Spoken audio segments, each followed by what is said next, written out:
magpapalit ng carburetor si Pops Jim. 30, gagawin yung 32mm. Sasabak daw niya to sa endurance eh.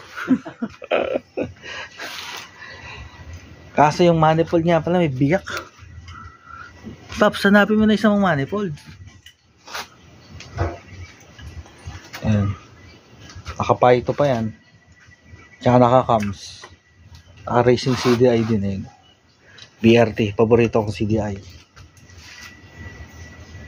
So, balikan namin ngayon pag naka-install na.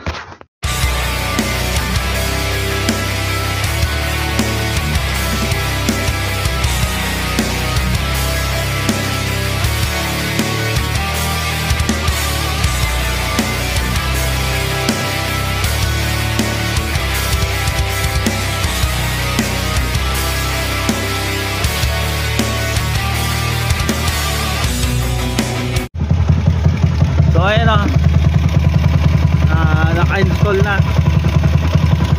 Ayan o, tama. Ayan o.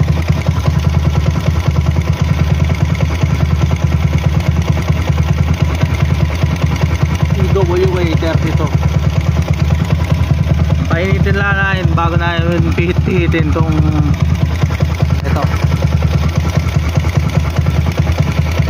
Ayan, yung review will make sure. Normal operating temperature muna namin. Balikan namin ngayon mamaya. Kinuha ko na sa pihit-pihit. Tingnan natin kung merong palya. Ang minor ay 1.4, 1.5.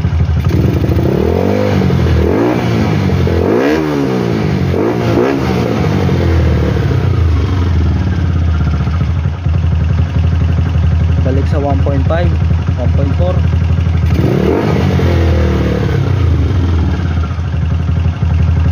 Pwede na.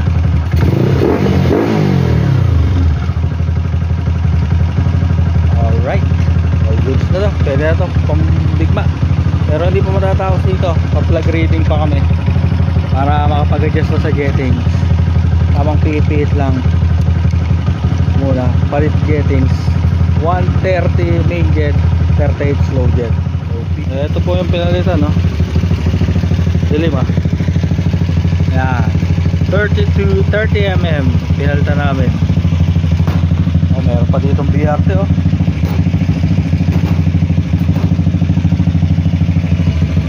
Racing CDI oh. Okay naman.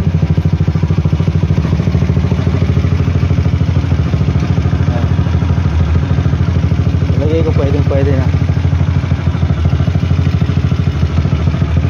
So parang hindi na matatapos to. Babush.